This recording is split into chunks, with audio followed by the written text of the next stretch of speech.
విష్ణుప్రియ ఎంతో అప్సెట్‌గా కూర్చొని ఉంటే, కిరాక్ సీత వచ్చి "ఏమైంది అలా ఉన్నావు?" అంటే, "లేదు నువ్వు నాతో మాట్లాడకు. నాకు నీ మీద కోపంగా ఉంది" అని అంటుంది. "ఏమైందో చెప్తే కదా తెలుస్తుంది" అంటూ కిరాక్ సీత అంటున్న మాటలకి, "లేదు సీత నువ్వు ఇక్కడి నుండి వెళ్ళు. నేను కాసేపు అయిన తర్వాతే నేనే ఎక్స్‌ప్లెయిన్ చేస్తాను నా మనసులో మాటలు" అని చెప్పడం జరుగుతుంది.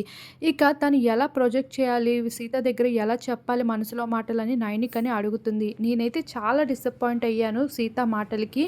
అది కూడా నాకు ఇష్టం లేని పర్సన్ దగ్గరికి వెళ్ళి "నువ్వసలు ఎక్కువ జోక్స్ ఏస్తున్నావు. నీ జోక్స్ ఇంక మైండ్‌లోకి తీసుకోకూడదని అనుకుంటున్నాను" అంటూ నాకు ఇష్టం లేని వాళ్ళ దగ్గరికెళ్ళి చెప్తుంది. ఆల్రెడీ వాళ్ళు నన్ను చాలా మాటలు అన్నారు.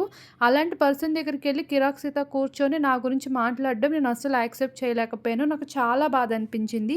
నేను అందరికి దగ్గరికి వెళ్ళి నవ్వుతూ జోకులు వేస్తాను తప్ప ఎవరి క్యారెక్టర్ కోసం కూడా మాట్లాడను.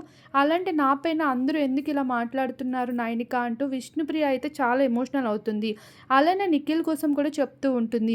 నిఖిల్ కూడా కళ్ళు మూసుకుపోయేవి. బయట నాకు మంచి ఫ్రెండే. కానీ ఇక్కడికి వచ్చాక నాతో అస్సలు మాట్లాడడు. నేనంటే ప్రాబ్లమ్ అన్నట్లుగా బిహేవ్ చేస్తాడు. కానీ కొత్తగా పరిచయమైన సోనియాతో మాత్రం చాలా క్లోజ్ అయిపోయాడు. డే అండ్ నైట్ ఎప్పుడు సోనియాతోనే ఉంటాడు. ఇక సోనియా కూడా నిఖిల్‌తోనే ఉంటుంది. అది నేను చెప్పక్కర్లేదు. లైవ్ చూసిన వాళ్ళు ఎవరికైనా తెలుస్తుంది. ఆ విషయం ఒక్క మాట అనినందుకు నన్ను ఎంతలాగా తిట్టిందో మీరందరూ చూసారు. ఇక ఆ మాటలెళ్ళి నిఖిల్‌కి చెప్తే నిఖిల్ అంటాడు, "నాకు సంబంధం లేదు ఈ విషయంలో తలదూర్చుకో" అని చెప్తాడు. కానీ అదే విషయం సోనియా దగ్గరికి వెళ్లి కరెక్ట్‌గానే అన్నావు అన్నట్లుగా మాట్లాడుతున్నాడు.